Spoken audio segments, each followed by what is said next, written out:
خوش ہو جاؤ، خوشخبری لے لو اس چیز سے جو تمہیں خوش کرنے والی ہو۔ ابشر برضوان من اللہ، تو اللہ کی خوشنودی کی خوشخبری لے لو، اللہ تم سے خوش ہو گیا۔ وجنات فیہا نعیم مقیم، اور جنتوں کی خوشخبری لے لو جس میں ہمیشہ رہنے والی نعمتیں ہیں۔ ھذا یومک الذی کنت توعد، یہ دن ہے جس کا تمہیں وعدہ کیا گیا تھا۔ اللہ نے عمل کے بدلے جو تمہیں بدلہ دینے کا وعدہ کیا تھا وہ دن آ گیا ہے۔ ابھی اس دن کے بعد سے ہمیشہ تمہارے پاس اللہ، تمہارے ساتھ اللہ کی نعمتیں، اللہ کی رحمتیں رہیں گی۔ فیقول لہ، بندہ مومن کہے گا، وانت بشرک اللہ بخیر، اللہ تعالیٰ تمہیں خیر کی خوشخبری ہمیشہ دیتے رہے، جو تم ہمیں خیر کی خوشخبری، تم ہو کون؟ وانت بشرک اللہ، من انت، کون ہو؟ فوجهک الذی یجیء بالخیر، تمہارے چہرے ہی سے خیر کی خوشبو آ رہی ہے اور خیر کی خوشخبری آ رہی ہے۔ فیقول انا عمل، وہ آدمی جو خوبصورت شکل میں آیا اور خوشخبری دے رہا ہے وہ کہے میں تمہارا عمل ہوں، نیک عمل ہوں، انا عملک الصالح فواللہ ما علمتک الا کنت سریعا، گویا عمل گواہی دے رہا ہے۔ دیکھیے یہاں بھی ہے، وہاں عمل گواہی دے رہا ہے کہ میں جانتا ہوں کہ تم اللہ کی طاعت میں چست و چوبند تھے، بقیاً فی معصیت اللہ، اللہ کی نافرمانی میں سست تھے، پیچھے رہنے والے تھے۔ فجزاک اللہ خیرا، اللہ تعالیٰ تمہیں خیر کا جزا دے۔ دیکھیے یہ عمل گویا ایک چیز ہے جو اس کو آدمی کی کوئی اطمینان دے گا۔ جس طرح یہ اعضاء ہیں، ہم ایمان لاتے ہیں، اعضاء ہماری موافقت میں یا مخالفت میں گواہی دیں گے اللہ کے یہاں۔ الیوم نختم علی افواہہم وتکلمنا ایدیہم وتشہد ارجلہم بما کانوا یکسبون، ہم ان کے منہ میں مہر لگا دیں گے اور ہم ان کے اعضاء کو بلائیں گے، کہیں گے کیا کچھ کر رہے تھے بتاؤ۔ اسی طرح کوئی عمل بھی گواہی دے رہا ہے، خود ایک آدمی کی شکل میں بتا کر کے اللہ کی طرف سے۔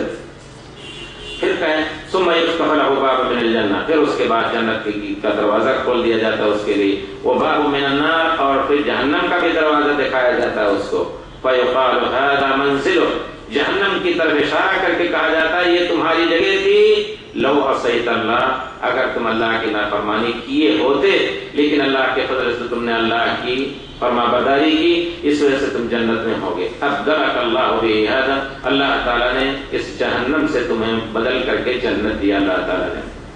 نبی کریم صلی اللہ علیہ وسلم کی ایک دوسری حدیث میں ہے کہ ہم میں سے کوئی ایسا نہیں جس کے لیے اللہ تعالیٰ نے دو جگہ تیار کر رکھی، ایک جگہ جنت میں، ایک جگہ جہنم میں، اور پھر سب کو دکھایا جائے گا کہ یہ تمہاری جگہ جہنم میں تھی اگر تم برے ہوتے، اور اسی طرح نیک برے آدمی کو دکھایا جائے گا کہ یہ تمہاری جگہ جنت تھی اگر تم نیک ہوتے۔ دیکھیے اگر اس قسم کے مرحلے سے آدمی کو مزید اس کی خوشی دوبالا ہو جاتی ہے، مزید خوشی، اللہ کا شکر ہے اگر ہم برے ہوتے تو ہم جہنم میں ہوتے، دکھا دیا جائے، اس کے بعد گویا اس کو شکر کا زیادہ زیادہ موقع آتا ہے۔ اس وجہ سے جنت میں داخل ہوں گے تو کہیں گے الحمدللہ الحمدللہ رب العالمین، الحمدللہ الذی ہدانا لہذا وما کنا لنہتدی لولا ان ہدانا اللہ، تو گویا شکر کا موقع زیادہ ہوتا ہے۔ اس وجہ سے آدمی کو کسی بھی مصیبت والے کو دیکھے تو شکر ادا کرے اللہ تعالیٰ کا صدقہ کہ اللہ تعالیٰ ہم بھی اس میں مبتلا ہو سکتے تھے، لیکن اس اللہ رب العزت کی مہربانی کی اس نے ہمیں پناہ دیا اس سے۔ نبی کریم صلی اللہ علیہ وسلم فرمایا اذا رأیتم مبتلا فقولوا الحمد للہ الذی عافانی مما ابتلا یا مما ابتلاک، اللہ کا شکر ہے کہ مجھے جس مصیبت میں اس کو مبتلا کیا، مجھے مبتلا کر سکتا تھا لیکن اس نے مجھے پناہ دی۔ گویا اس قسم کے مسئلے کو دیکھ کر کے، اس قسم کے یعنی حالات کو دیکھ کر کے آدمی کو مزید شکر کا موقع ملتا ہے۔ اللہ تعالیٰ کہیں گے ابدلک اللہ بہ ھذا، اللہ تعالیٰ تمہیں جہنم سے اٹھا کر کے جہنم کی جگہ تمہاری خالی چھوڑ کر کے تم کو جنت میں اللہ تعالیٰ داخل کیا۔ فإذا رأى ما فی الجنہ، جب جنت میں اپنے انعامات اور اکرامات کا جس کا وعدہ کیا گیا اس کو دیکھے گا، کہے گا رب عجل قیام الساعہ، اے اللہ تعالیٰ جلدی قیامت قائم کر تاکہ ہم جنت کی تمام نعمتوں سے لطف اندوز ہوں۔ کیما ارجع الی اہلی و مالی، تاکہ جنت میں اپنے اہل مال سے میں جا کر کے میں بسوں۔ فیقال لہ اسکن، اللہ تعالیٰ کہیں گے نہیں ابھی تمہیں یہاں رہنا ہے۔ دوسری روایت میں کہا جائے گا اس سے کہ یہاں رہو، اور نم کنوۃ العروس، ایک دلہن کی طرح سو جاؤ جس کو اس کا خاوند ہی جگاتا ہے، اسی طرح قیامت میں تمہیں اٹھایا جائے گا۔ اس کے برعکس ان العبد الکافر اذا کان فی انقطاع الدنیا، ہمارے خیال سے وقت تنگ ہے، اس وجہ سے صرف اتنے ہی حد تک آگے چل کر کے اسی طرح جب آدمی جاکری کے عالم میں ہوتا ہے، ایک کافر آدمی یا فاجر کا بھی لفظ ہے، یعنی فجور کے ساتھ ایمان بھی ہے لیکن اس نے فسق و فجور میں زندگی گزاری ہے، اس کے لیے فرشتے آتے ہیں، بری شکل میں آتے ہیں، جن کو دیکھ کر کے اور مد البصر اور منتہائے بصر تک وہ بیٹھ جاتے ہیں، دیکھتے ہی گھبراتا ہے، اس کی روح چاروں طرف دوڑنے لگتی ہے پورے جسم میں۔ فرشتہ آ کر کے، ملک الموت آ کر کے کہتا ہے یہ تو روح الخبیثہ، اے خبیث روح اخرجی الی غضب من اللہ ولعنتہ، اللہ کے غضب اور لعنت کی طرف نکلو۔ روح تمام جسم میں بھاگنے لگتی ہے، جیسا کہ حدیث میں ہے اخرجی الی سخط اللہ وغضب فتفرق فی جسدہ، پورے جسم میں وہ روح پھیل جاتی ہے، بھاگنے لگتی ہے، جیسا کہ روایت میں آتا ہے فینتصرھا کما ينتزع السفود، فرشتہ پکڑ کر کے سختی سے اس طرح کھینچتا ہے جس طرح سیخ بھیگے ہوئے روئی میں جس میں وہ مردار ہو گیا ہو، جس میں کند ہو گیا ہو، اس میں زنگ بھی لگ گیا ہو اور کھینچا جائے زبردستی تو اس کے ساتھ کچھ نہ کچھ سوکھ کا اور